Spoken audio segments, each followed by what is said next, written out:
అదేవిధంగా ఇంకా తెలంగాణ రాజకీయాల విషయానికి వస్తే మొన్న మాజీ ముఖ్యమంత్రి ప్రతిపక్ష నాయకుడు కల్వకుంట్ల చంద్రశేఖరరావు గారు పొలం బాట పట్టిండ్రు, సంతోషం.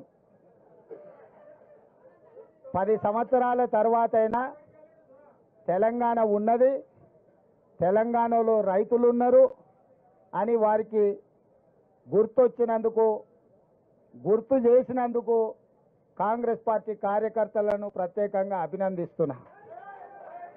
ఎందుకంటే అధికారం కోల్పోకపోయిన ఉండుంటే, అధికారం కోల్పోయిన దుఃఖంలో ఆయన కింద పడి గాయం కాకపోయిన ఉండుంటే, అవినీతిలో పాల్పడి కూతురు జైలుకు పోకపోయిన ఉంటే చంద్రశేఖరరావు గారు మనకు కనిపించడానికి కూడా దొరకకపోవు. తుపాకీ గుండుకు అందకపోవు, దొంగకు దొరకకపోవు. వారు అధికారం కోల్పోయినందుకు, కిందపడి గాయమైనందుకు, కూతురు జైలుకు పోయినందుకు మాకు కొంత సానుభూతి ఉంది సాటి మానవుడిగా.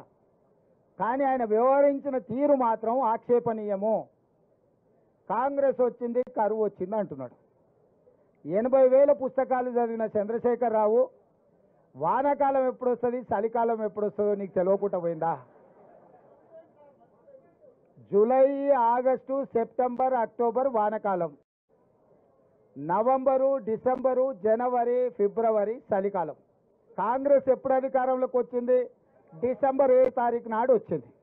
చలికాలంలో వానలు పడతాయా? సార్ ఒకవేళ వేసుకున్నప్పుడు వాన పడ్డట్టు అనిపిస్తే నాకు తెలియదు.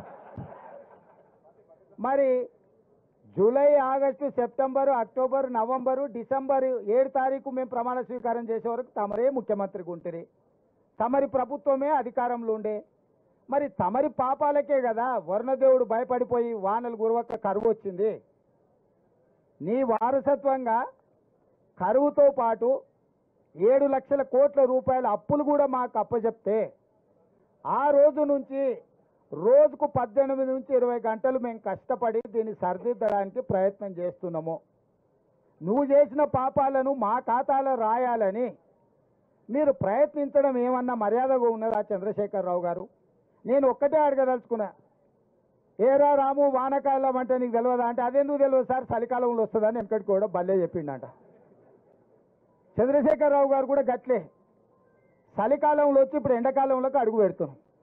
మేము వచ్చింది ఎప్పుడు, వానలు రాకపోయే ఎప్పుడు, కరువు మేమెప్పుడు తెస్తుమే? నీవు చేసిన కర్మ మాకు తగులుకున్నది. నువ్వు చేసిన పాపాలు ఎక్కడ పిల్లలకు తగులుకొని జైలు కోతురో, ముఖ్యమంత్రిగా ఈ రాష్ట్రానికి చేసిన నువ్వు అన్యాయము, ఆ వానకాలంలో వానలు పడకపోవడం వల్ల 23ల వానలు పడకపోవడం వల్ల 24ల కరువు వచ్చింది. మేము వచ్చింది చలికాలంలో, చలికాలం ఎండాకాలం పోతున్నాం. నిజంగానే కాంగ్రెస్ వచ్చినాక కరువు వచ్చిందా లేదా అనేది రేపు వచ్చే జూలై నుంచి సెప్టెంబర్ వరకు వానలు పడుతున్నాయా, వానలు పడతలేవా, కాంగ్రెస్ వల్ల ఏమన్నా ప్రకృతి మన మీద పగబట్టిందా లెక్క అప్పుడు తెలుస్తుంది.